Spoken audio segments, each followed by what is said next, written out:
నిజంగా మనకందరికీ గర్వకారణం ఉంది. అందుకే ప్రజలు, అందుకే కార్యకర్తలకు నమ్మకం వచ్చింది, పూర్తి నమ్మకంతో, పూర్తి విశ్వాసంతో ప్రజలందరూ కూడా లక్షలాది మంది వచ్చి ఆయనకి ఆశీర్వాదం తెలుపుతున్న ఈ నేపథ్యంలో ఇంకా 2-3 రోజుల్లో, ఓ వారం రోజుల్లో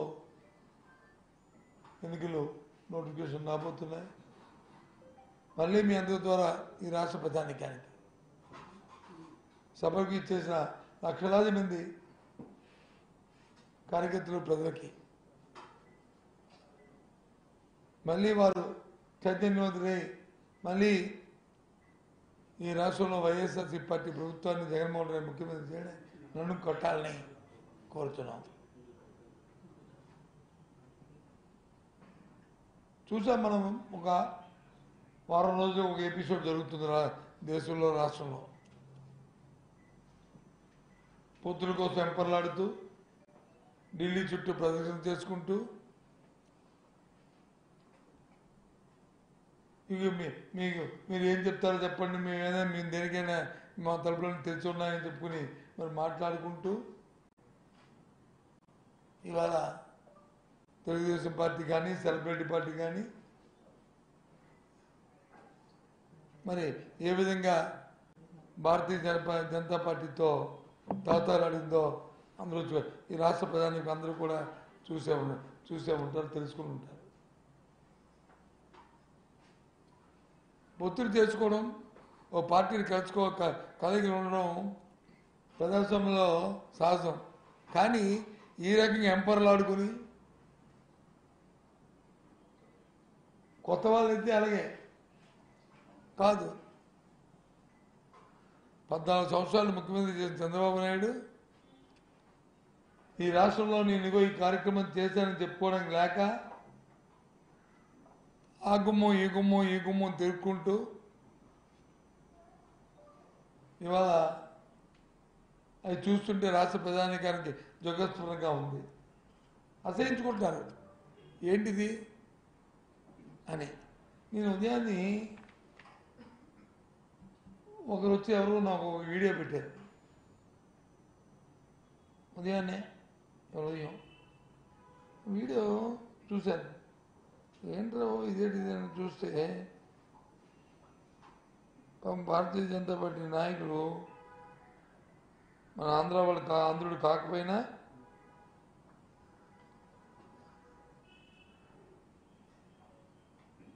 ఆయనకున్న వచ్చిరాని తెలుగుని మరి ఆయన కండస్థాయి పెట్టుకుంటూ చూడండి.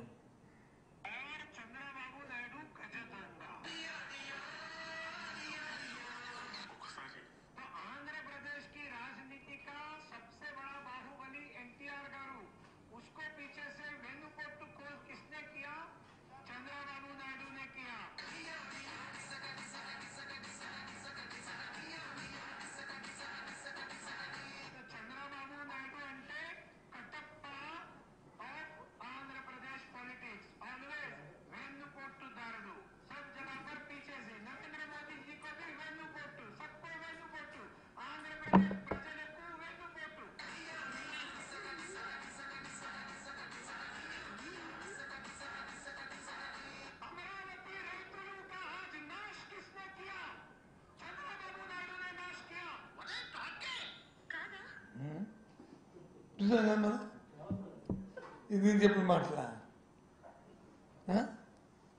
ఏ రకంగా ప్రజలు ఏ రకంగా ఏమనుకుంటారో అండ్ ఆంధ్ర రాష్ట్రంలో 5 కోట్ల మంది ప్రజలు పిచ్చివాళ్ళు అనుకుంటారో ఆలోచించేయండి.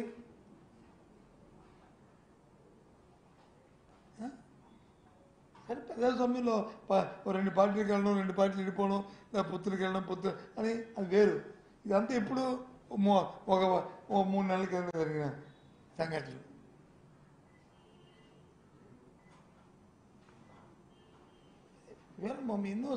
ఎన్నో అంశాలు ఉన్నాయి.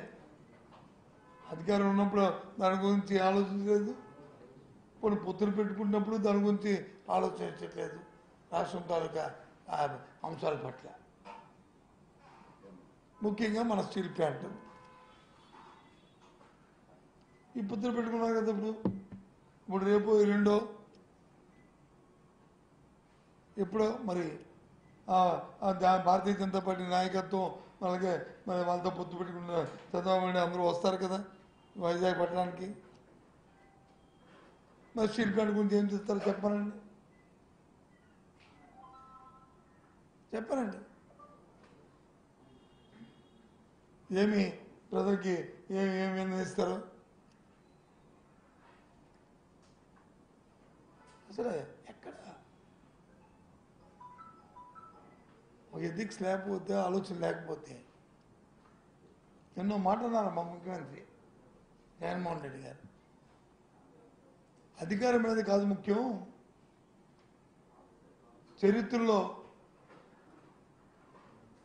ఏదైతే ఆ యూనిక్ పేజీలు ఉంటాయో అందులో నా పేరు కూడా ఉండాలని కోరుకుంటాను తప్ప అధికారం కోసం వెంపర్లాడను అనే మాటని నాకు చెప్పారు. దాన్ని వక్రీకరించుకొని బతికి వచ్చి ఏదోదో పాపం అమాయకంగా ప్రజలు అమాయకం అనుకుంటున్నారా? అది ఛాలెంజ్. ఆ మాటలు దేనికన్నారంటే ఛాలెంజ్ కోసం, అతని స్థైర్యానికి, అతని ధైర్యానికి. నేను 5 సంవత్సరాలను ఈ రాష్ట్రానికి మంచి చేశాను కాబట్టి ప్రజలు నన్ను హర్షిస్తారు అనే ఒక ఆత్మస్థైర్యంతో మాట్లాడిన మాటలు, అంతేగాని చంద్రబాబు నాయుడు లాగా పిరికి మాటలు కాదు.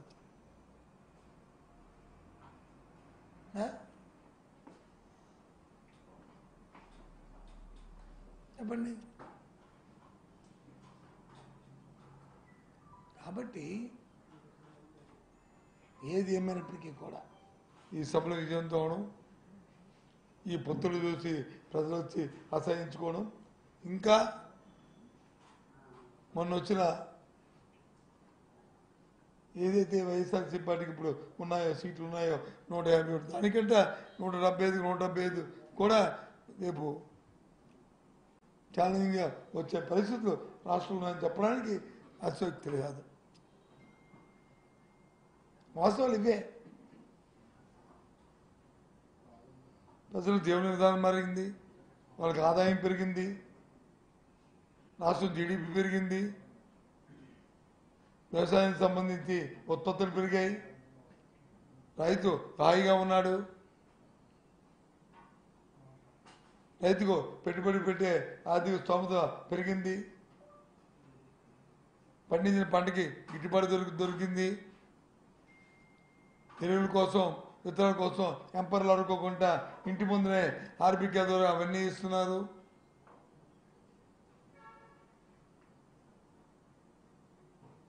అన్ని వర్గాలకు కూడా ఇవాళ ఏదైతే సచివాలయం వ్యవస్థ తీసుకొచ్చిన తర్వాత గ్రామాల్లో అయితే మరి ఇంటి ముంగిడికే పరిపాలన వచ్చింది, ఊరు దాటి వెళ్ళకంట అన్ని అంశాలు కూడా అన్ని కార్యక్రమాలు కూడా ఆ సచివాలయం జరుగుతున్నాయి. వాళ్ళ పిల్లల భవిష్యత్తుకి మంచి రాచిపాట దొరికింది, ఇంగ్లీష్ మీడియంతో చదువుకుంటున్నారు, ఉన్నత విద్యలో నుంచి ఎన్నో రిఫార్మ్స్ తీసుకొచ్చాం. ప్రపంచంలో ఉన్న అన్ని యూనివర్సిటీలతోనూ ఆన్లైన్ ఎగ్జామ్స్ ఆన్లైన్లో వాళ్ళు చదువుకునే ఏర్పాటు చేశాం. అవన్నిటికీ ప్రభుత్వమే అండగా ఉంటూ ప్రభుత్వమే చేస్తుంది. ఎప్పుడు లేదు ఇలాంటి విధానాలు.